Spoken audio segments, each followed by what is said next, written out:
In this video, we're going to add a pool seat to our swimming pool. First, click the Swimming Pool tab and then click Pool Seat. Left-click to place points, and this will create the outline of your pool seat. Right-click to place the last point.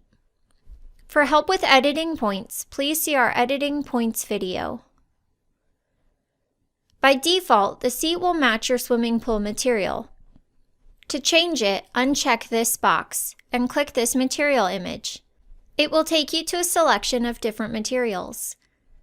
Make your selection and then click OK. To set how far the seat will be underwater, use this depth slider or manually input the depth.